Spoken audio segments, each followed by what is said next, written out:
So, welcome to the next G&T cast with my good mate Terry Gormley. Got some interesting question today, actually. So yeah, we're going to dive straight into this one because keep talking. I'll let him drink his gin. Who'd have thought it?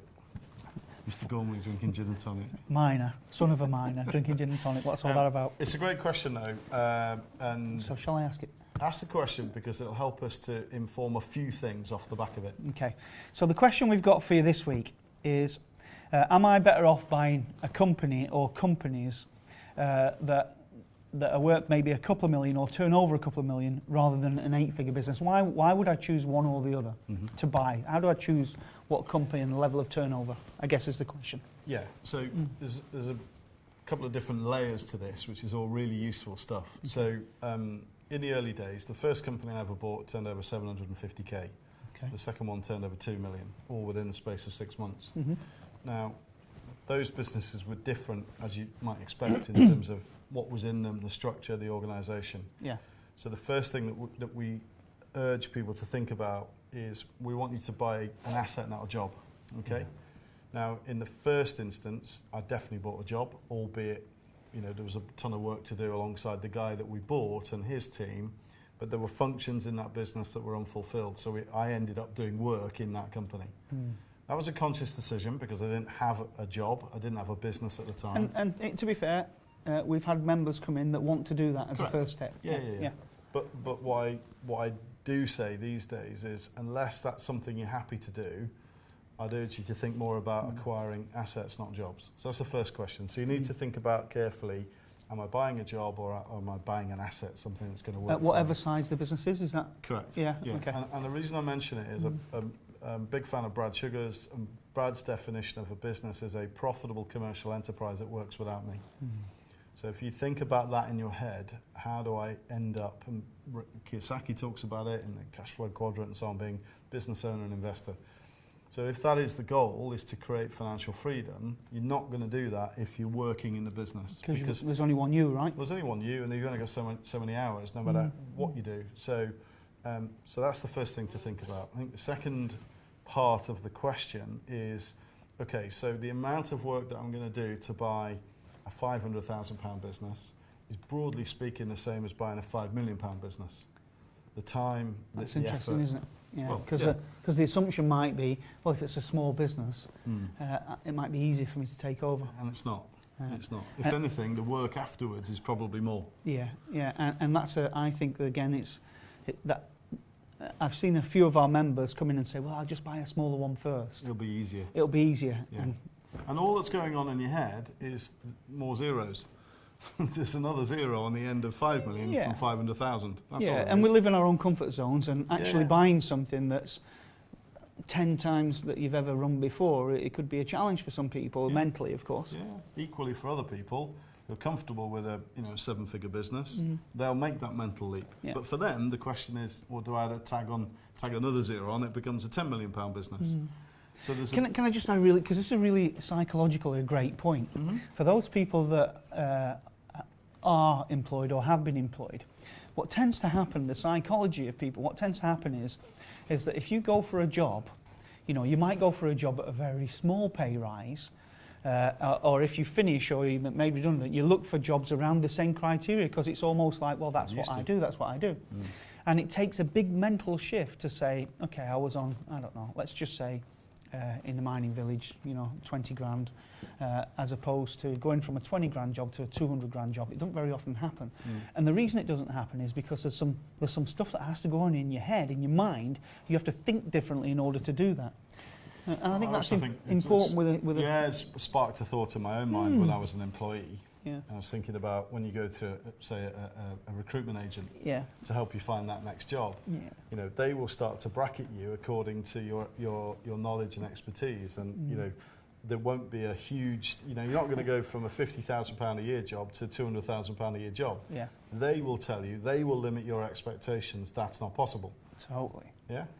Yeah. A lot of that external conditioning takes place there as well. I think this is important because for people watching this, all of you guys are limited by one thing, your own expectation, and I think that is just, it's just... What other people tell you Yeah, it becomes your expectation, not what's possible. And you know, I learned many years ago that the secret to everything that you want and desire in your life lies outside what you're comfortable with. It sparked another thought. I remember Eddie Izzard when he did those back-to-back marathons. Ah, that was amazing. That's a classic example. The bloke never run. Yeah, Never mind done a so marathon. are you really fit? No. Well, you know, how many? Well, I'm just starting. Wait a minute, you're going to do how many marathons Was back it to? 6, I don't know. I think it was like that. actually more than that. Yeah, he just, you know, I don't know what number it was. It was like, and it was remarkable because he had no preconception of what it felt like to do a marathon.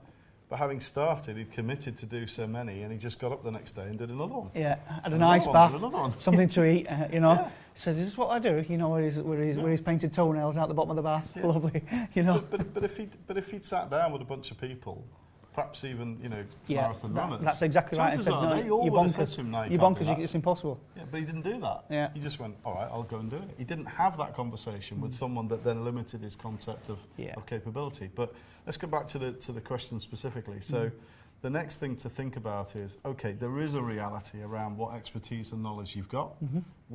How do you position yourself? What knowledge and expertise can you bring to the party? Totally, yeah. And always, I say, where there are gaps, and there will be gaps in your knowledge, you have to surround yourself with a team. So again, part of the reason for the club is that you get all of that. You get expertise, knowledge, and specific specialisms, whether that's finance, legal, accounting, tax, the whole plethora, everything, even down to, you know, operationally, once you bought the business, what are you going to do with it? There's a vast depth of expertise and knowledge that we've assembled, whether that's existing members, whether it's our own team, whether it's our partners, that will support you in that process. So you don't need to be on your own, and that makes it possible for you to make that quantum leap, to make that jump to a higher level. Totally. So in answer to the question specifically, think about buying an asset, not a job. For that to be the case, you need second-tier management. And what I mean by that is, do people turn up every day, open the door, turn the lights on, turn the computers on, and communicate with the customers, deliver the thing that the business does? And those are the kind of businesses that you want to buy, because you don't need to be there at the coalface, answering all the questions, doing everything, you know, that people perceive a business owner does. Yeah. And very often we talk to business owners who are doing a couple of days a week, or they're you know, bogging off to Spain to their place down there for a few days at a time each month and so on. You know, they've got a team of people doing the day-to-day stuff. Now, granted, without them there directing the business, there'll come a point where the business will veer off course or start to fail. So there's a directorship requirement, a strategy if you like, but actually the day-to-day stuff gets done. And my experience is $1 million plus is when you start to see that come into place. Most businesses today at less than $1 million are probably not going to present that for you. The other question which you touched on was what's happening in the marketplace? And just very quickly, we say that, well, somewhere between 84 and 86% of UK businesses never turn over more than £500,000. So the vast majority of UK PLC, if you like, is small businesses.